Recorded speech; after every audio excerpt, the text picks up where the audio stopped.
করতে গণতন্ত্রের পূজারী হতে হতে গণতন্ত্রে একবারে পূজারী হয়ে নেতার পূজারী হয়ে কয় যে সর্ব ক্ষমতার উৎসের মালিক হলো জনগণ।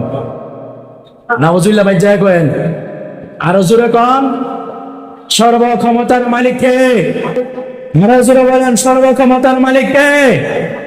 আল্লাহ নিজে বলেন وهو على كل شيء قدير وتعز من تشاء وتذل من تشاء بيدك الخير إنك على كل شيء قدير সর্বক্ষমতার মালিক কে? জনগণ না আল্লাহ। আরো জোরে বলেন সর্বক্ষমতার মালিক কে? আরো জোরে বলেন সর্বক্ষমতার মালিক কে? আল্লাহ নিজে আল্লাহ রাসূলকে একজন প্রতিচ্ছবি, একজন শ্রেষ্ঠ আদর্শ বানায় আমাদের জন্য পাঠাইছে।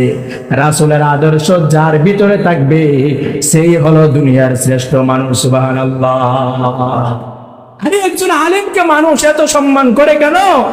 কারণ তার ভিতরে রাসূলের আদর্শ আছে, ঠিক না বেটি? একজন আল্লাহওয়ালা দাঁড়িয়ে আছে, টুপি আছে, পাঞ্জাবি পরানো আছে, মসজিদে 5 ওয়াক্ত নামাজ পড়ে, তুই সালাম দিলে তার মধ্যে তো রাসূলের আদর্শ আছে, ঠিক না বেটি? রাসূলের আদর্শের এত দাম। দুনিয়ার মানুষের আদর্শ ঢুকায় ভাই কোনো লাভ নাই। দুনিয়ার মানুষ তোমাকে দিয়ে সে ব্যবসা কাটাবে, তোমাকে দিয়ে সে বাণিজ্য করবে, তুমি নিজেও বুঝবা না। দুনিয়ার যত নেতা আছে সমস্ত নেতা তার প্রজাদেরকে দিয়ে সে বাণিজ্য তৈরি করে, ঠিক না বেটি? আর যখন কোন নেতার পূজারী নয়, আল্লাহর রাসূলের আদর্শ ভিতরে ঢুকান। দুনিয়ার কোন মানুষের আদর্শ ভিতরে ঢুকাবেন না। আল্লাহর হাবিবের আদর্শ যদি ঢুকাইতে পারেন, তার সাহাবায়ে কেরামের আদর্শ যদি ঢুকাইতে পারেন, তাহলে আপনার এই দুনিয়ার শ্রেষ্ঠতম রোল মডেল একজন শ্রেষ্ঠ মুসলমান হয়ে যাবে। আজকে দেখেন না মুসলমানদের ভিতরে কি ঢুকাইয়া দিল, কি আদর্শ রে ভাই। আমরা আলেমরাই তো ঠিক নাই, আপনাদেরকে কি বলবো? আজকে আমরা আলেমরাও ঠিক নাই। আচ্ছা বলেন তো, আমাদের দেশের যিনি মিজানুর রহমান আল আজহারী, উনি মুসলমান না বেঈমান? কথা কই না, উনি মুসলমান না বেঈমান? ওনার লোকে দেখা করলে কি ইমান থাকবে না চলে যাবে? কথা কই না, থাকবে না চলে যাবে? আপনারা দেখেছেন সোশ্যাল মিডিয়ায় গত কয়েকদিন আগে উনি প্রায় 5 বছর পরে এই জালিম সরকার, বৈষম্য যে সরকার ছিল, কুখ্যাত খুনি কসাইতে শেখ হাসিনা ছিল, উনার এই কালিমার দাওয়াত উনি দেখতে পারে নাই। উনাকে 5 বছর উনার জন্মস্থান মাতৃভূমি বাংলাদেশে উনাকে ঢুকতে দেয় নাই। 5 বছর পরে বাংলাদেশে আসছে, আসার পরে সমস্ত উলামায়ে কেরামকে ইনভাইট করেছে, সকলকে দাওয়াত করেছে। সমস্ত ঘরানার আলেম, সুন্নি বলেন, ওয়াহাবি বলেন, জামাত বলেন, চরমুনাই বলেন, লা মাযহাবি বলেন, মাযহাবি বলেন, সমস্ত ঘরানার আলেম উলামা একত্রিত হলেন, সবাই একসাথে মোলাকাত হলেন, মুআনাকা করলেন, সালাম বিনিময় করলেন। অথচ কালকে ওই দিনের দৃশ্যটা দেখে আমার মনে হয়েছিল যে এই দিন আর বেশি দিন নয়, যেই দিন প্রতিপক্ষায় কাবা ঘরের পাশে আল্লাহ রাসূলের কালিমার পতাকা উত্তীর্ণ হয়েছিল, যেমন ভাবে বাংলাদেশ পাকিস্তানের বিরুদ্ধে তারা যুদ্ধ ঘোষণা করে, যুদ্ধ করে এই দেশের মধ্যে লাল সবুজের পতাকা উত্তীর্ণ হয়েছিল, ওই দিন মিলন মেলা দেখে আমিও বুঝতেছিলাম যে আর বেশি দিন নয়, এই দেশের মধ্যে গণতন্ত্রকে বিদায় করে আফগানিস্তানের মতো এই দেশের মধ্যেও খেলাফতে রাশিদা প্রতিষ্ঠিত হবে। কিন্তু কালকে দেখে আর মনে হলো না, এই দেশের মধ্যে আর গণতন্ত্র বিদায় করে আর এই দেশের মধ্যে খেলাফত কায়েম হবে না, এই দেশের মধ্যে মুসলমান আর এক হবে না। নামদারি কিছু মুসলমান যারা নিচেটা পিছনে লাগায় আজহারি, সেই মিজানুর রহমান আল আজহারী একবার সিরিতে পড়ছে আজহারের মধ্যে, মিশরের মধ্যে, তারাও এই আজহারের মধ্যে পড়ছে। ওনার সঙ্গে সাক্ষাৎ করে আসা নাকি তাদের ঈমান চলে গেছে। আর আস্তে নাউজুবিল্লাহ বলেন। আরে যার জন্য সারা পৃথিবীর মুসলমান পাগল, যার জন্য সারা পৃথিবীর উম্মাহ পাগল, ওই মানুষটার সঙ্গে সাক্ষাৎ করে নাকি তার ঈমান চলে গেছে। তারা দেখতেছি কালকে কালিমা শাহাদাত পড়তেছে। কালিমা শাহাদা পড়তেছে। নাউযুবিল্লাহি মিন যালিক। এই যদি আমাদের আলেমের ভিতরে থাকে, সাধারণ মানুষ কি করবে?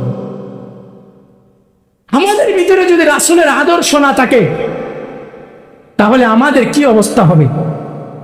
তারা মনে করে, আমি তো প্রায় সময় বলি রাসূলের উপরে ঈমান আনা ফরজ। রাসূলের উপরে কি আপনি নূর মানলেন, নূরের নবীর উপরে ঈমান আনেন, মাটি মানলেন, মাটির নবীর উপরে ঈমান আনেন।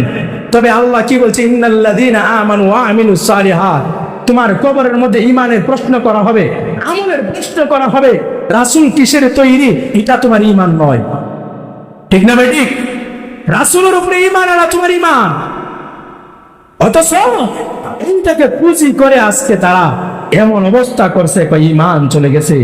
তাহলে তো আমরা যারা ওনাকে বিশ্বাস করি, যারা এতদিন পর্যন্ত ওনার ওয়াজ শুনছে, তাহলে তো তারও ঈমান নাই। কথা বলি ঠিক না বেটি? অতদিন পর্যন্ত ওনার ওয়াজ রাস্তা গাড়ে গাড়িয়ে, এমনকি বিলের মধ্যে পাত্রের মধ্যে গেল, সেই বেটা গুসলিঙ্গি দিয়ে কাজ করে, এও আজহারি সাহেবের ওয়াজ চাইরা ওয়াজ শুনে আর কাজ করে। ঠিক না বেটি? তাহলে তো এরও ঈমান নাই। তো তারা কালিমা পড়াইলেন না? তারা কালিমা পড়াইলেন না?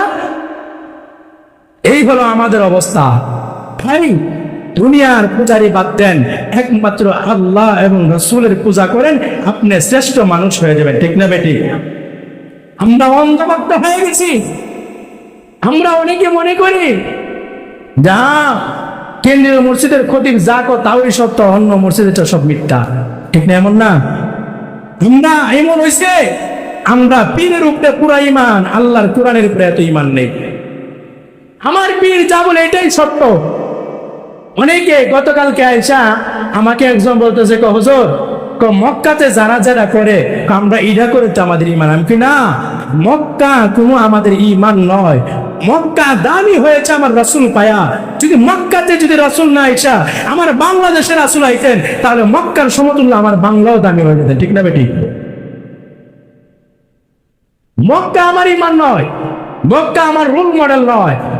আমার রোল মডেল হলো কোরআন এবং হাদিস। ঠিক না বেটি? কিতাব আল্লাহি ওয়া সুন্নাত রাসূলি। আমার রোল মডেল হলো কোরআন আর হাদিস। এই কোরআন আর হাদিস যার ভিতরে আছে, সেই হবে শ্রেষ্ঠ মুমিন। কোন দুনিয়ার কোন মানুষের আদর্শ নয়।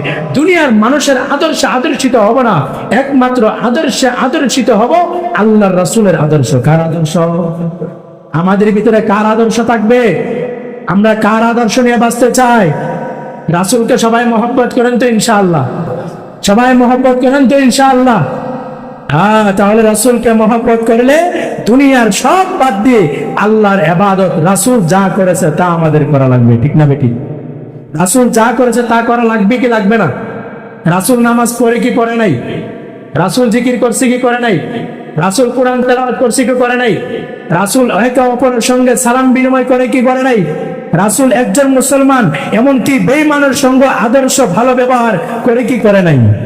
তাহলে এই সমস্ত আচরণ আমাদের ভিতরে ঢুকা লাগবে কি লাগবে না? 5 ওয়াক্ত নামাজ পড়া লাগবে কি লাগবে না? আমাদের জিকির করা লাগবে কি লাগবে না? কোরআন তেলাওয়াত করা লাগবে কি লাগবে না? আমাদের একে অপরের সঙ্গে ভালো ব্যবহার করা লাগবে কি লাগবে না? এই ভালো ব্যবহার আমাদের মধ্যে নেই। ভাই, ভালো ব্যবহার ঢুকাইতে হবে, রাসূলের আদর্শ আমাদের ভিতরে ঢুকাইতে হবে। আমাদের দেশের আদর্শ কি জানেন? একটা মানুষ অ্যাক্সিডেন্ট হয়ে পড়ে আছে, আমি জেলে যেতে হবে, তাকে ধরা যাবে না। ঠিক না বেটি? অথচ রাসূলের আদর্শ ছিল জেল মামলা নয়। যেই হোক না কেন, সে মুসলমান হোক আর বেঈমান হোক, সে তো মানুষ। ঠিক না বেটি? আল্লাহ রাসূল মসজিদে নববীতে বসে আছে, একজন ইহুদির লাশ নিয়ে যাচ্ছে। আল্লাহ রাসূল দাঁড়ায় বলল, ইয়া রাসূলুল্লাহ, আপনি দাঁড়ায় গেলেন, সে তো ইহুদি। আল্লাহ রাসূল বলে, সাহাবা শোনো, যদিও সে ইহুদি, সে একজন মানুষ। সে একজন কি? আমরা মানুষ হিসাবে একজনকে সম্মান দেওয়া লাগবে কি লাগবে না? আল্লাহ আমাদের সবাইকে ভাতৃত্ববোধ রেখে একসাথে একাকার হয়ে এক কালিমার ভিতরে, এক কোরআনের ভিতরে, এক সুন্নাহর ভিতরে, আমাদের কাবা এক, আমাদের মদিনা এক, আমাদের কোরআন এক, আমাদের নবীও এক, আমাদের স্লোগানও হবে এক। ঠিক না বেটি? আমাদের স্লোগান এক হবে না দুই হবে? আমরা সবাই ইমানদার, আমরা এক পতাকার ভিতরে থাকতে চাই। আল্লাহ আমাদের সবাইকে এক পতাকার ভিতরে চলার তৌফিক দান করুন। সবাই বলে আমিন। আর জোরে বলেন আমিন।